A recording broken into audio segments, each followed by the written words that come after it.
In a previous video, I've described the journey that the Blessed Virgin Mary has taken with Saint Joseph from Nazareth to Jerusalem. And then in another video subsequent to that, where Saint Joseph leaves the Blessed Virgin Mary in the care of an old man who will take her part of the way on the journey from Jerusalem to the home of Saint Elizabeth and Saint Zacharias. Now I'm going to read the vision that follows that vision that's given to Maria Valtorta on the 1st of April 1944, which is chapter 21 of the first volume of the poem of the Man God. Maria Valtorta begins. I'm now in a mountainous place. They are not high mountains, neither are they just hills. There are ridges and creeks, as we see in our Apennines in Tuscany and Umbria. The vegetation is thick and beautiful, and there is plenty of fresh water that keeps the pastures green and the orchards fruitful. Apple and fig trees are mostly cultivated in the orchards, and grapes near the houses. It must be springtime, because the grapes are rather big, about the size of vetch grains, and the apple blossoms have already sprung, and they look like so many little green pellets. On top of the fig branches, the first fruits can be seen, still in the embryo stage, but already well formed. The meadows are real, soft, multicoloured carpets. Sheep are grazing or resting on them, and they look like white spots on the emerald of the grass. Mary, on her donkey, is climbing up a rather well-kept road, probably the main road. She is climbing because the village is higher up and it looks quite tidy. My internal warner says to me, this place is Hebron. You spoke to me of Montana. I cannot help it, it is indicated to me with this name. I do not know whether Hebron is the whole area or only the village. That is what I hear, and that is what I say. Just pause for a moment. She refers to her internal warner. This individual, angel perhaps, maybe the Holy Spirit himself, is the one that gives her information. So for example, when she sees Jesus in the temple amongst the doctors of the law, she sees two men around each of whom are a set of other individuals. These two men are the leaders of these different groups, and she's told that these are Shammai and Hillel, the great rabbis of ancient Israel in the 1st century AD. And there's other information that she gets from her internal warner, otherwise she wouldn't know certain things. Generally, though, she gets information from listening to conversations that pass between people. So she hears names that way. But I shouldn't say just generally, because the internal warner, I think, is giving her information a lot of the time as well. So to resume. Mary is now entering the village. It is evening. Some women on their doorsteps watch the arrival of the stranger and gossip with one another. Their eyes follow her, and they are not happy until they see her stop in front of one of the prettiest houses in the centre of the village, with a kitchen garden in the front and rear, and a well-cultivated orchard around it. The orchard continues into a large meadow that rises and slopes according to the sinuosity of the mountain, and ends in a wood of tall trees, beyond which I do not know what there is. The whole place is surrounded by a hedge of blackberries or wild roses. I cannot tell exactly which, because if you remember, the flowers and leaves of these two thorny hedges are very much alike, and until their branches bear fruit, it is easy to confuse them. In front of the house, that is, on the side that skirts the village, the place is enclosed by a small, low, white wall, on top of which there are rows of rose bushes, at present without flowers, but already full of buds. In the centre, there is an iron gate. It is easily understood that it is the house of a notable of the village, or of a well-to-do family, because everything shows comfort and great order, if not riches and pomp. Mary gets off the donkey and goes to the gate. She looks through the iron bars, but does not see anyone. She endeavours then to make herself heard.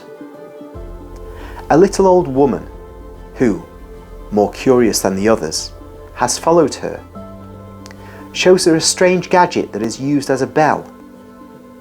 It consists of two pieces of metal balanced on a kind of yoke, at the end of which there is a rope.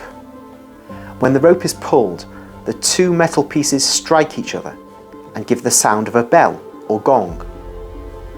Mary pulls the rope, but so gently that there is only a faint tinkling which no one hears. Then the little old woman, whose face is all nose and slipper chin, and whose tongue is worth 10 put together, gets hold of the rope and pulls it several times with all her might. She makes enough noise to raise a dead man. That's how you do it, woman. Otherwise, how can they hear you? You know Elizabeth is old, and Zacharias also is old. Now he's also dumb, as well as deaf. Also, the two servants are old, don't you know? Have you ever been here before? Don't you know Zacharias? Are you? Mary is rescued from the deluge of information and questions by a little old man who suddenly appears panting. He must be a gardener or a farmer, for he is holding a hoe in his hand, and there's a pruning knife tied to his belt. He opens the gate, and Mary enters, thanking the little old woman, but leaving her fairly recent question unanswered. What a disappointment for the curious soul. As soon as she's inside, Mary says, "I am Mary of Joachim and Anne from Nazareth. I'm your master's cousin." The man bows down and welcomes her. He then calls out in a loud voice, "Sarah, Sarah!" He opens the gate again to let in the donkey that had been left outside. Mary, in fact, to get rid of the persistent little woman, had slipped inside very quickly, and the gardener just as quickly had closed the gate in the face of the gossip. And while taking the donkey in, he exclaims, "Oh, what a great happiness, and what an upheaval to this household! Heaven has granted a child to the barren one. May the Most High be blessed." But 7 months ago, Zacharias came back dumb from Jerusalem. He now makes himself understood by gestures or by writing. Perhaps you already know. My landlady has longed so much for you in this joy and in this travail. She always spoke to Sarah about you, and she would say, "If only I had little Mary with me. I wish she were still in the temple. I would send Zacharias to fetch her." But now the Lord wanted her married to Joseph of Nazareth. She's the only one who can comfort me in my pain and help me to pray to God, because she is so good. And they all miss her in the temple.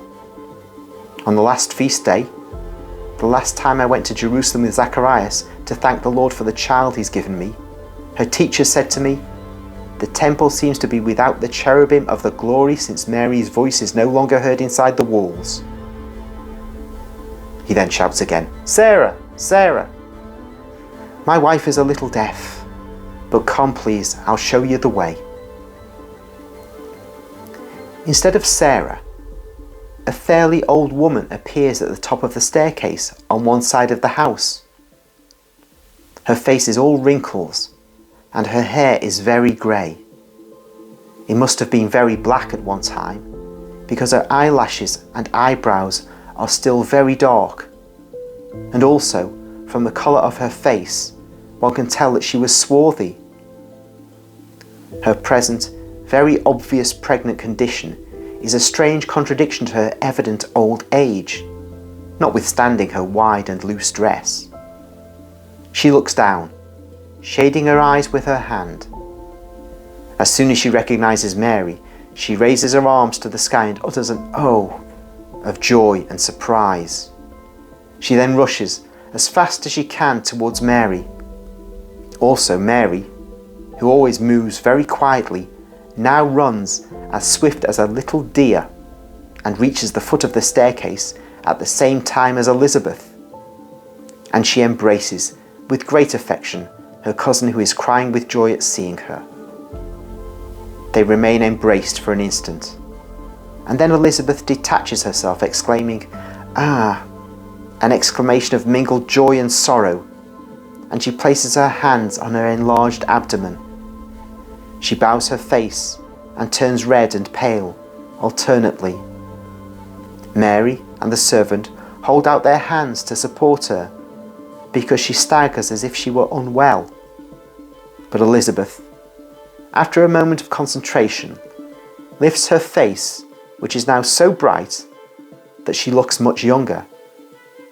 She then looks at Mary with evident veneration, as if she sees an angel.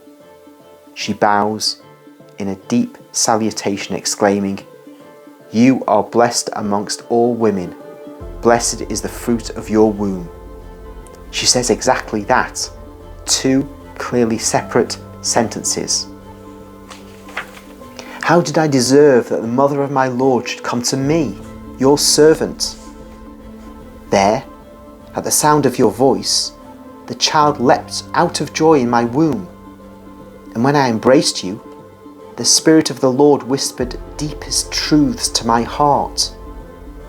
You are blessed because you believed that it was possible for God also what does not appear possible to the human mind. You are blessed because by your faith you will accomplish the things the Lord predicted to you and the prophets foretold it for our times. You are blessed for the salvation you've brought to the house of Jacob. You are blessed for the holiness you've brought to my son, whom I feel leaping with joy like a happy little kid in my womb, because he feels free from the burden of guilt and is called to be the predecessor, sanctified before redemption by the Holy One who is growing within you. Just pause for a moment there. The Catholic Church has long had a teaching, a tradition that St. John the Baptist was sanctified in the womb of St. Elizabeth when the Blessed Virgin Mary attended St. Elizabeth's house. Mary is the Immaculate Conception, but John the Baptist, that is, St. John the Baptist, is made free from original sin in the womb.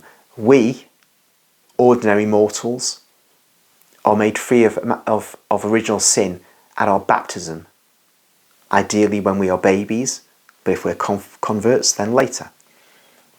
So St. John the Baptist is, one might say, pre-sanctified. And St. Elizabeth here is attesting to that, and you'll note that she's saying that she learnt about Mary and what is in her womb from the Spirit of the Lord, when she embraced the Blessed Virgin. At that moment, the Spirit of the Lord whispered deepest truths to my heart. So St. Elizabeth became a prophetess at that point, for that moment. Continuing now. Mary, with two tears that run down like two pearls from her sparkling eyes to her smiling lips, with her face raised to heaven and also her arms raised up in the attitude that her Jesus will take so often, exclaims, "My soul proclaims the greatness of the Lord." And she continues the canticle as it has been handed down to us.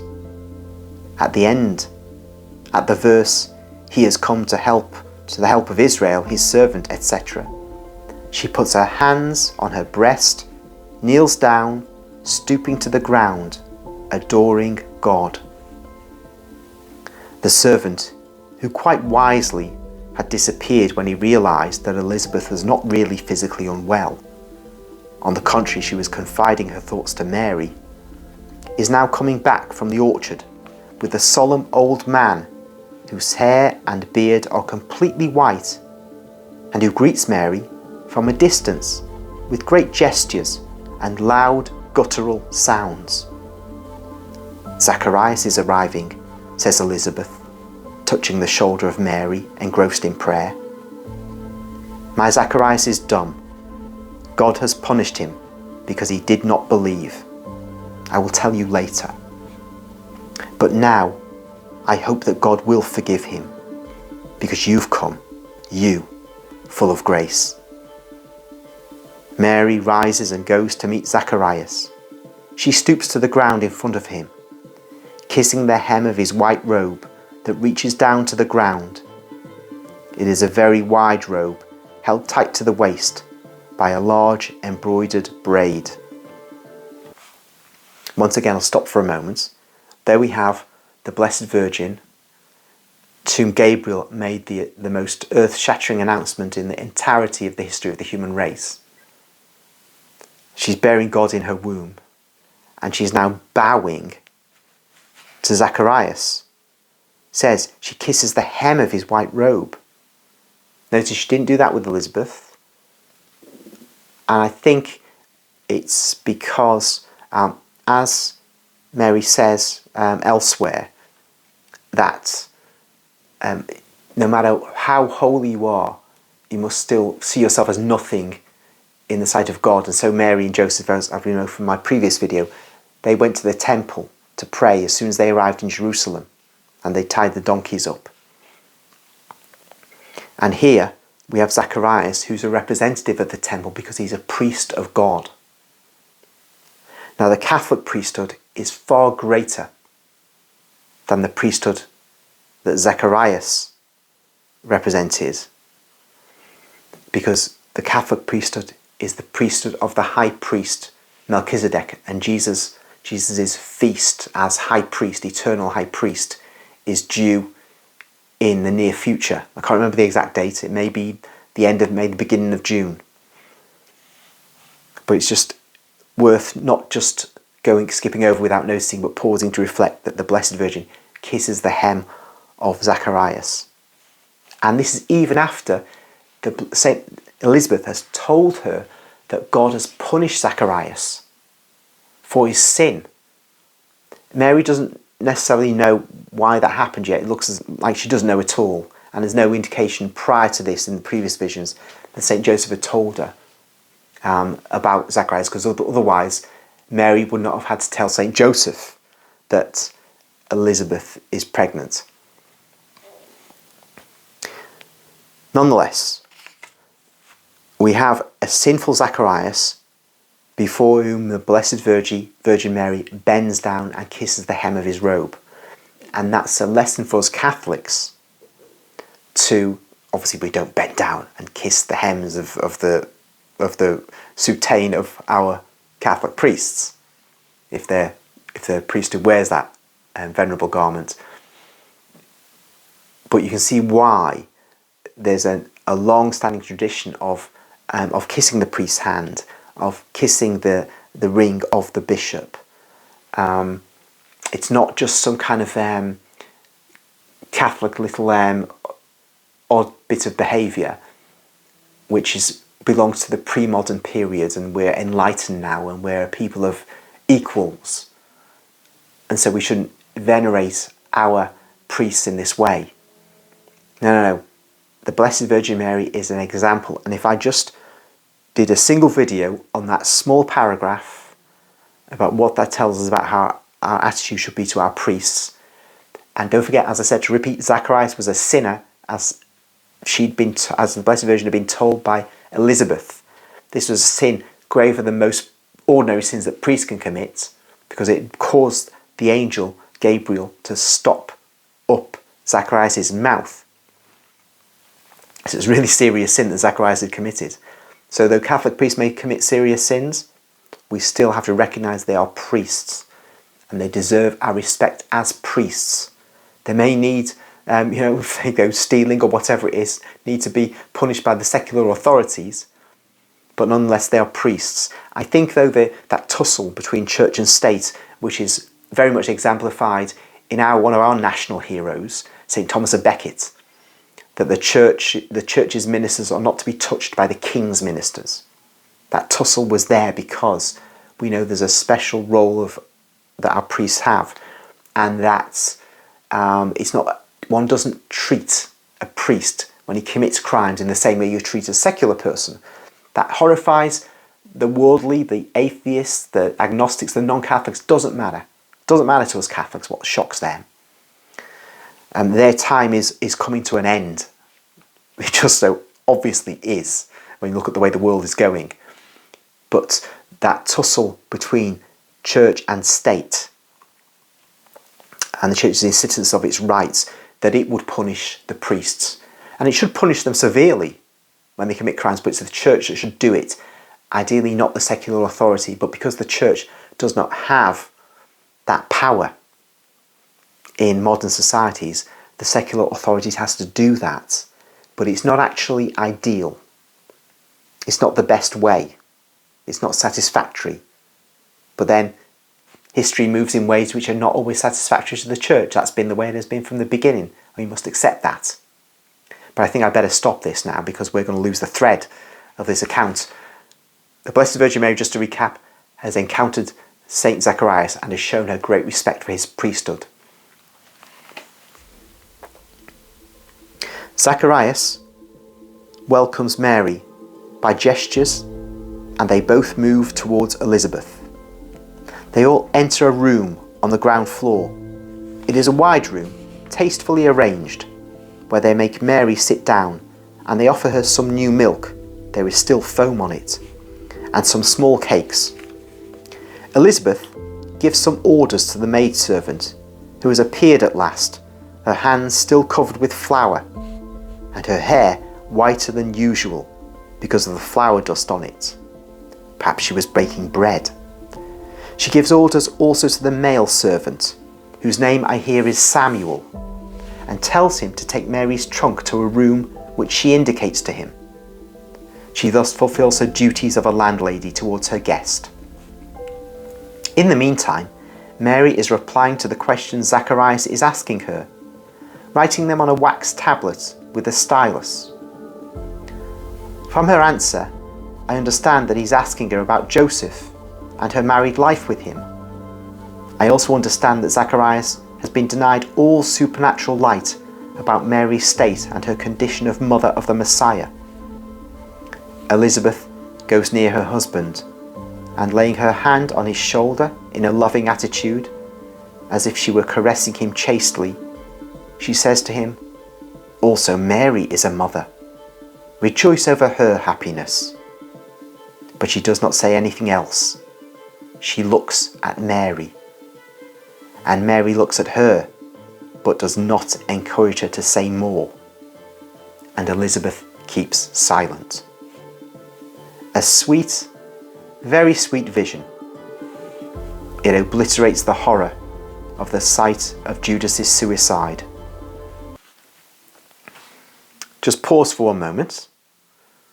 You might find that a bit of a shock. What on earth is she bringing Judas's suicide into this? I can only surmise, without going through the book and looking at the dates, I can only surmise that the Blessed Virgin had the vision of Judas's suicide shortly before this series of visions concerning the Annunciation and the journey to Elizabeth's house. And so it's still vividly in Maria Valtorta's mind. Continuing. And this is, by the way, continuing, there's a further reference to a vision that Maria Valtorta had, which is after the death of Jesus on the cross, which she'll now refer to, and again, which predates this vision of the visitation to St. Elizabeth. Last night, before falling asleep, I saw Mary crying, bent over the unction stone on the dead body of our Redeemer. The unction stone, by the way, is the stone in the tomb on which the body of Jesus lay when he died and was going to be closed in Joseph of Arimathea's tomb. Continuing. She was on his right-hand side, with her back to the opening of the sepulchre grotto. The torches lit up her face, so that I could see her poor face ravaged by sorrow and washed by tears. She would take Jesus' hand, caress it, warm it against her cheeks, kiss it, stretch its fingers out, kiss them one by one, those poor, motionless fingers.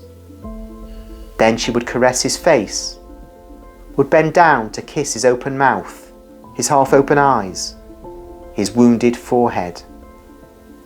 The reddish light of the torches made the wounds of the tortured body appear more real, and rendered the cruelty of his torture and the realism of his death more true and real. And I remained in contemplation until my mind was clear. When I came out of my supper, I prayed and I laid down to go to sleep. Then the above vision began. But Mother said to me, "Don't move, just look.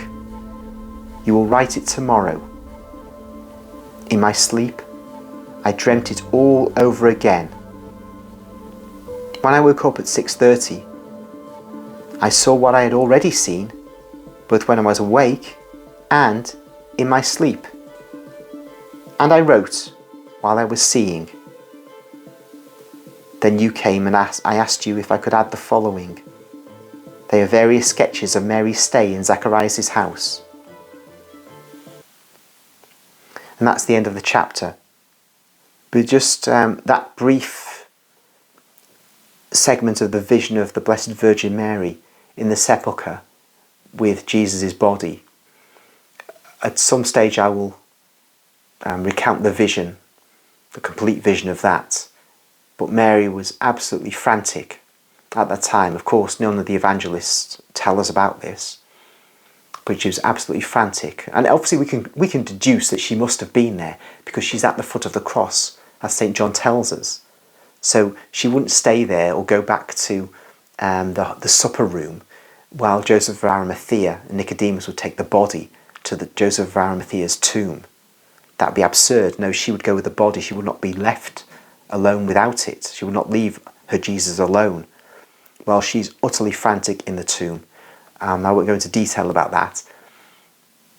But what I wanted to say was that in the Church of the Holy Sepulchre in Jerusalem, it is said there is the unction stone that Jesus' body was laid on. And some of you and I have been to Jerusalem, into the Church of the Holy Sepulchre, and been in that small area where is the stone on which our Lord was laid. There's been work done on what is called the edicula, which surrounds it. I think Great Britain put up the edicula because there was a problem with the structure that was unstable. It was some ugly edifice, but it did its job. I mean, holding the shrine in place back in the early 20th century, I think. But X-rays have been done on that to see inside the structure of the edicula. And it's been found that indeed there are two sides of a rocky cave. Not the top, that's gone, but two sides. And so what we're seeing in this vision, if we were in that Church of the Holy Sepulchre, we are at the place where the Blessed Virgin Mary was with the dead body of our Lord Jesus 2,000 years ago. One might say, well, maybe that rock, that cave, is not really the place of Jesus' burial, it's some other cave. One can say that, but it seems extremely unlikely. Tradition led the early Christians to see this as a place where Jesus is buried, and now we know, stripping away via X-rays all the church structures that have been built over it, we see there's a cave there. And if church tradition has told us that our ancestors have handed down over the centuries, the belief that this was where Jesus was buried, it seems pretty certain that it really was where he was buried. And so with that, I'll conclude this video.